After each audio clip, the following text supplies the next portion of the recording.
Today we're going to be looking at one half of the 2-pack Coliseum Collection 2-pack featuring the Honky Tonk Man and the Ultimate Warrior. We're going to be looking at the Honky Tonk Man today because I'm on the fence about keeping the Warrior. I think I might sell him separately because I have enough Warriors in my collection.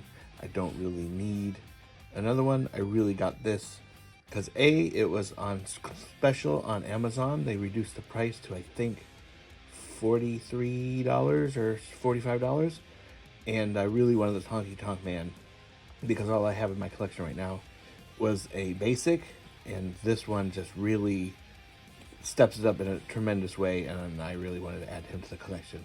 We're going to take a look at the Honky Tonk Man only in this unboxing and showcase what he's all about. So like all the other Coliseum collection figures that come in these 2-packs, it comes with this cool background. Mine's a little bent there, it's hard to see. A little bent during shipping. But then it comes with the old school background, which is always nice. And so yeah, there's that. Replicates the old LJN rubber figures from back in the day. So that's very cool. And then we have the figure itself, carded, and what I like about these is that the card back slides out nice and easy so you don't have to damage it, but you get some really good artwork inspired by or replicating the old LJN figures, and it just looks really good. I mean, just in the package, it looks phenomenal, the soft goods jumpsuit and everything like that, so I'm really looking forward to it. And then this is the back, where they have all the ones that have been released thus far. This obviously doesn't include the King Kong Bundy and Jesse Ventura, because I think with that set they started selling them separately, and I believe those go to Ringside Collectibles exclusives now, if I'm not mistaken. So this might be the last set that comes through Amazon. So and I'm actually glad because I don't necessarily always need both characters. There's a couple times where I have bought these and sort of sold off the other character, like the Hulk Hogan and Terry Funk, Boss Man and Bam Bam Bigelow, Ricky Steamboat and $1 Million Man. Like a couple of them, I've only ended up keeping one of them out of the set. So I'm fine with paying for the ones that I want. I don't like to have to resell anything. But you get the card here that describes the Honky Tonk Man. It says he describes himself as the greatest superstar and singer in WWF history. Honky Tonk Man claims that the late great Elvis Presley impersonated him throughout his career. His trademark move, the shake, rattle, and roll, helped elevate him to stay on top where he hopes to stay. And he used to bill himself as the greatest Intercontinental Champion of all time, which to a lot of people was true. I do remember him being a phenomenal character and one of the better bad guys of the golden era. So we're going to take a look at him out of the box. There he is for the back. And there's the breakaway guitar, complete for someone's head. And I, like many others, hope one day that they make a full guitar, like not a breakaway one, just one full guitar. But take that out of the package.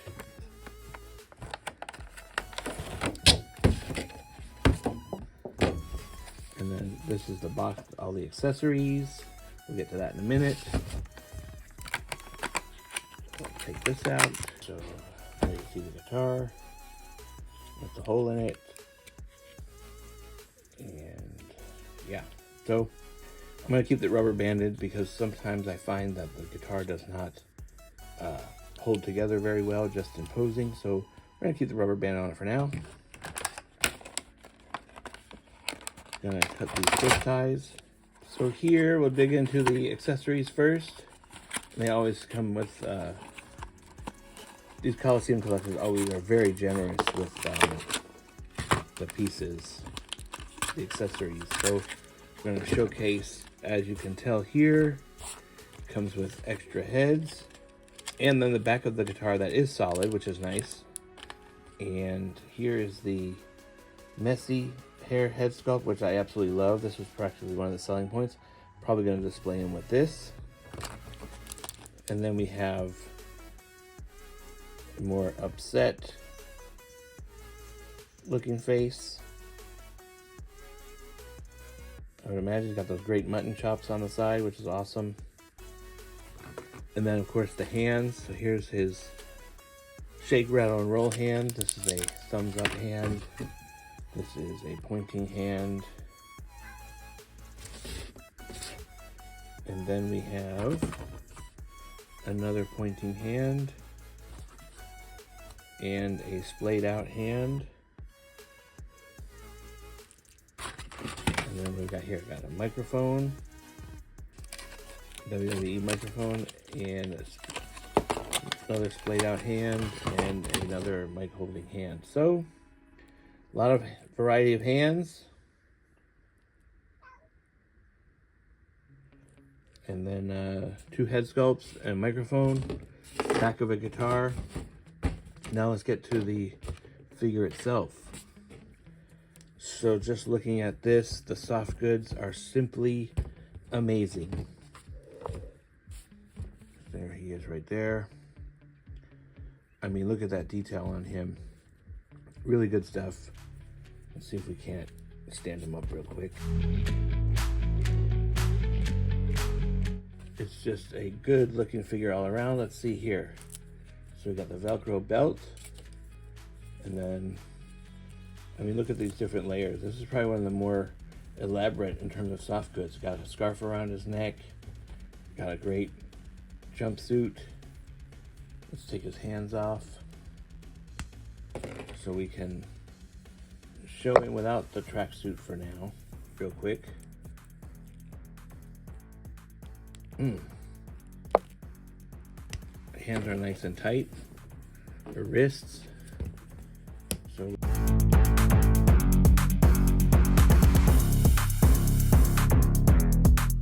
here he is without the tracksuit on, and I put some splayed out hands on him. But we got some great detail on the tights. Got the guitar on the tights. Got white boots. We got painted on wrist tape on his wrists. And double jointed pin knees, but I don't care because usually that means they're buttery smooth.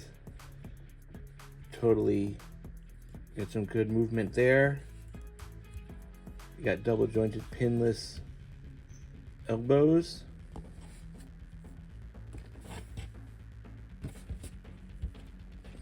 To showcase there. I mean, you're going to be able to get them into the shake, rattle, and roll pose for sure. And great looking figure. I believe because he is an ultimate, the arms pop out. Yes, they do. So there you have that. Butterfly joints, which is nice. It says Memphis right there on his tights. It looks really good.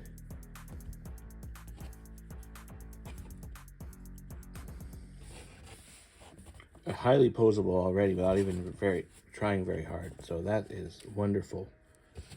And then take off his head. Get the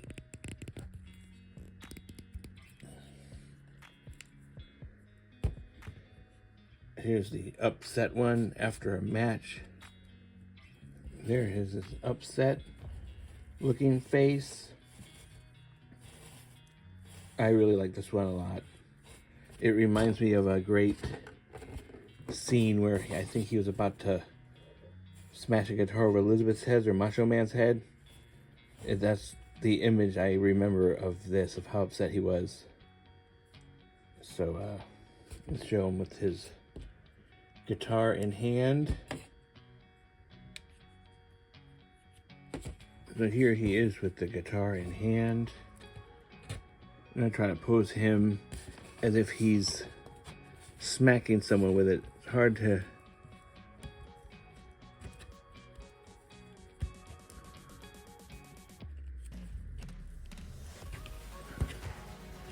It is hard to replicate right here on the fly, but we'll see what we can do.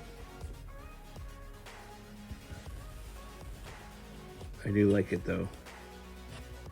Certainly an upgrade, which we'll compare him to in a second. And here he is next to other members of the Hart Foundation. The Bret Hart and Aunt Vill are also from the Coliseum collection. And then here is Jimmy Hart, the ringleader of the whole group. I picked him off of eBay. This is how he stacks up with contemporaries of his era. And here he is next to the basic figure that I have. The basic is really good. The attention to detail on the tights are pretty much the same. Obviously the posing is a little different. He's got pinned single jointed elbows. But the attire is pretty good. This one is obviously a little taller, probably a little bit more accurate to his height. The head sculpt is really good on the basic, but the selling point to me is the soft goods clothes, the breakaway guitar. Actually, not so much the breakaway guitar, but the spot in the back of the guitar. Overall, definite upgrade, but take nothing away from this. I really like this. But this one is obviously miles better for accuracy, height, posing ability. I'm gonna get him suited back up in his tracksuit and pose him around a bit and compare him to a couple other figures and wrap up the review. And here he is next to one of his biggest rivals in WWE in the Golden Era. That is the Macho Man Randy Savage, and he stacks up tremendously well. And I guess it's an older Macho Man figure. I think I got him off of eBay in the early stages of my collecting. And it just looks great. I mean, I can't say enough good things about this figure. And then here he is next to the man that beat him for that Intercontinental title, my Legends Ultimate Warrior. And this is the reason that I don't necessarily know if I need to keep the Warrior that comes with the Coliseum Collection 2-pack, because I have this Warrior and some other ones in my collection. And now that I look at this, I guess the only downside is, if he is an Ultimate Edition, why did he not come with the Intercontinental belt? He is one of the he is in the record books as having held the title for a very long time. And it's almost a shame now that I think about it that he did not come with the Intercontinental title. He should have. This is a defining moment in his career that is still brought up to this day. And so that's a little bit of a bummer, but maybe I'll take it off the Warrior and slap it on this one and take it from there. If you've made it this far, I can't thank you guys enough. Please hit that like, please hit that subscribe, please share this video with other action figure enthusiasts, especially if they like WWE figures, but I am reviewing different figures from different lines all the time. As always, I appreciate your views. This helps the channel tremendously, and I'm hoping to grow big in 2026. Take care. Hope to catch you in the next one. Have a great day. Bye-bye.